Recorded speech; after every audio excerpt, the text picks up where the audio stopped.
do it some more. I'd rather just go with questions because I know people have questions, and I don't understand you just mumble about stuff you guys don't give a crap about. So if you have a question, please stand up and bark it out, and I'll take it from there. Trust me, I'm not afraid to talk. So if you have a question, yes, you do. Anyway, raise it. Yes, right here. I just watched Bitch Slap the other day. Did I see you in that movie? Yeah, Phoenix, right? So he asked about Bitch Slap. I don't know if anybody's seen that. I make a cameo in it. It's sort of a Russ Meyer film meets Pulp Fiction kind of deal. It was Eric Grundleman. Eric Grundleman is one of my producers on Hercules. He's still a very good friend of mine. He lives not more than 10 minutes from me where I live in LA, outside of LA. And he called me up and just said, look, I got this. It's only needed a couple days with you, cameo on it. And I loved it. I thought it was a great movie.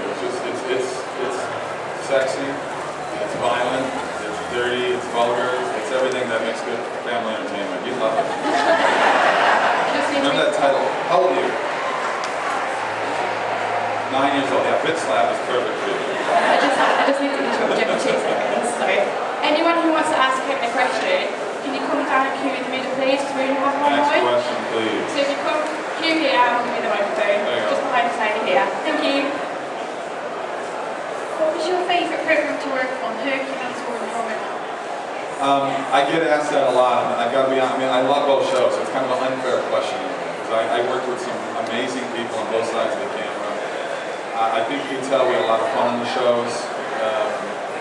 But I mean, it's always got to go to Hercules because that's where it started from. I had a blast doing the series.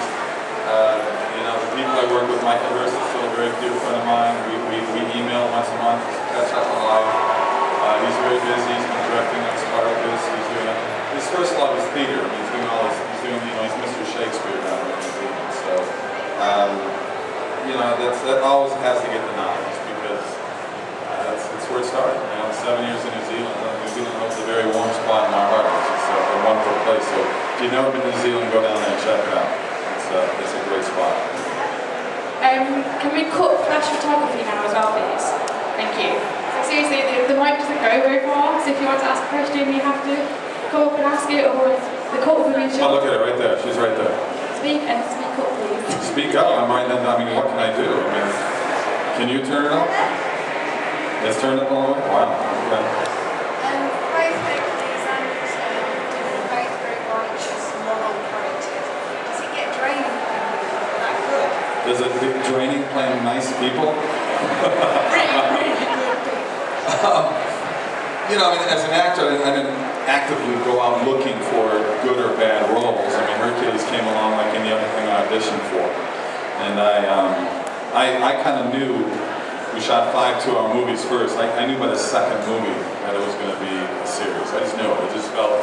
I said, you know what? It's got the moral value. Then it's a good family show. It follows mythology, but it's tongue in cheek. We take a lot of liberties, obviously.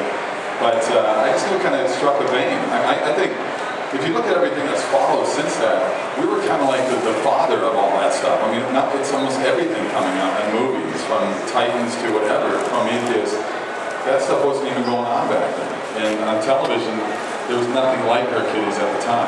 We spun Xena off in season 3, but that same season Xena came out, there were a lot of other copycat shows. There was Sinbad, there was Tarzan, there was Robin, there was Conan, there was all these other shows that sort of tried to copy our formula, but we sort of beat them to the punch. So I think people were a little more reluctant to follow those shows. We were lucky.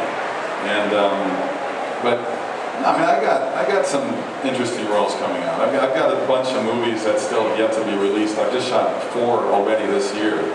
I just finished a movie in Louisiana, just outside of New Orleans. I worked with Della Reese. You might remember her from Touched by an Angel with Roma Downey. Roma Downey was in the very first Hercules movie we did. And Terry Polo plays my love interest. And Terry was, for those who don't know her, she was the girlfriend of Ben Stiller in Meet the Parents and Meet the Fockers.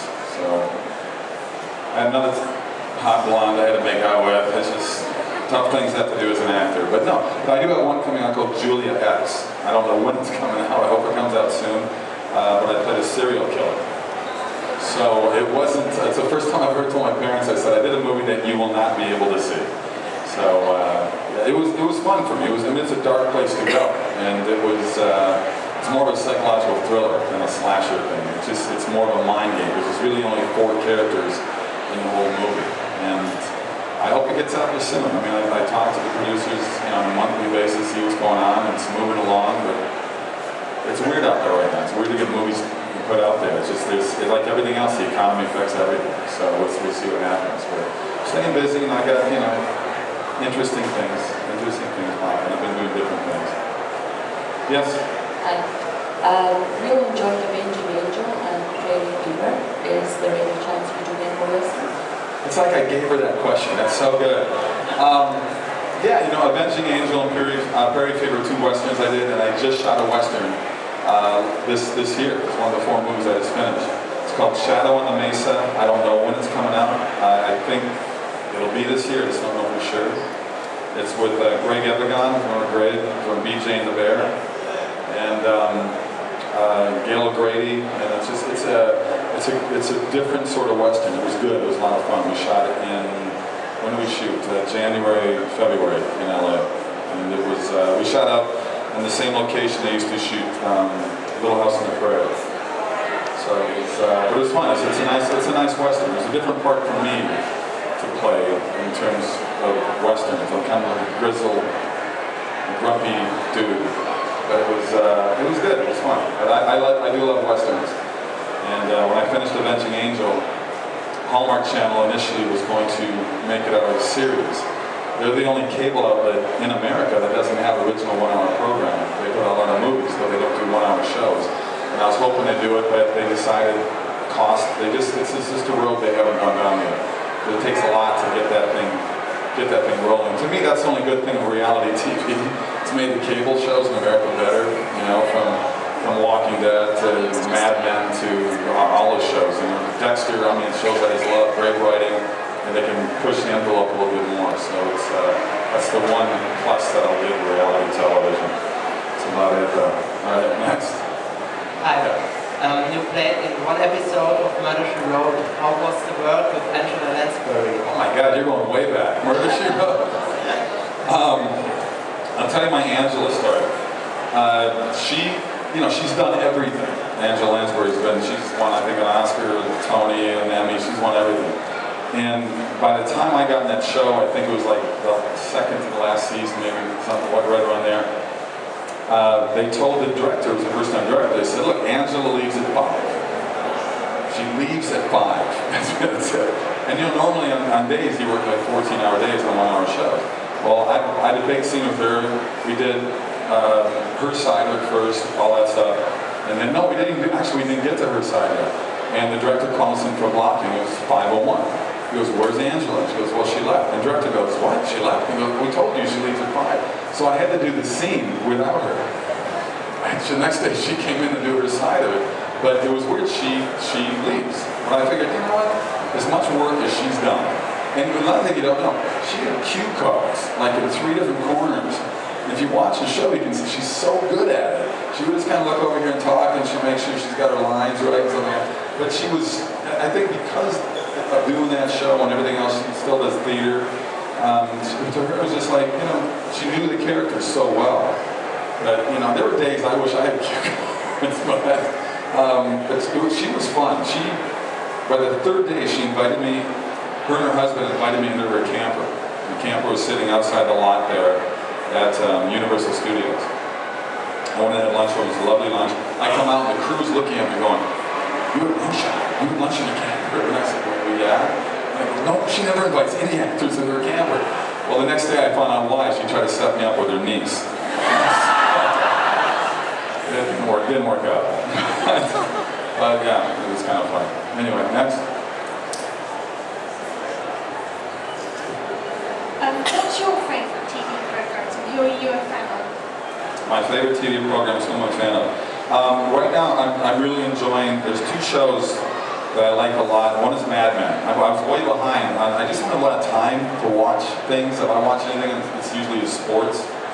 So what I do now, I built a gym at my house. I still like to work out every day. I like to do something. So I will watch 1 hour, hour and a half of something. I get all the DVDs because I'm on the voting board for Emmys. Emmys and Golden Globes, they send me all this stuff. And it's just ridiculous. I mean, I couldn't get through all of it. It was impossible. But certain series they sent me, and one's this new one that Kelsey Grammer's in called Boss. Have you seen that, Yvette? It's phenomenal. It really is. It deals with the political world of Chicago. And he plays the mayor of Chicago. And you know Kelsey Grammer, of course, certainly from Cheers, as Frasier. Well, this character is a 180-degree turnaround. And he's amazing in it. The cast is amazing. And Mad Men's up there, and Walking Dead, which I'm just hooked on right now. My 10-year-old watches it with me, much to my wife's dismay. It's good family entertainment, you know. He loves it. He's hooked on it. We just make sure we watch it during the daytime while I'm working on it. So I think the night would freak him out. So he gets some, you know, gets a little reprieve in sunlight to sort of get over the horror. But it's pretty crazy. Anything else? Yeah. Hi, I wondered, well, I heard that you were up for Superman back in the 90s when the TV series came out. Lois and Clark, I got down the last two guys for that. And I wondered what else you've not got that you wanted to do and stuff like that. What else I was close? I was close. It's funny seeing.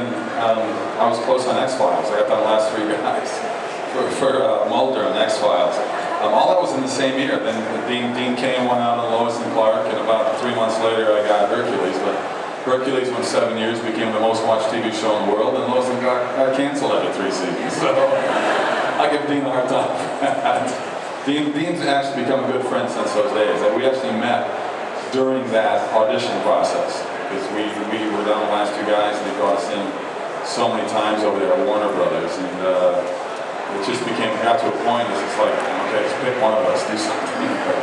It was, you know, I think it's funny, you know, we all get stressed out over a lot of things in life that never really happened. We find a lot of wasted ulcers in our life, and it was, you know, I think meant to be the way it all turned out. It turned out great.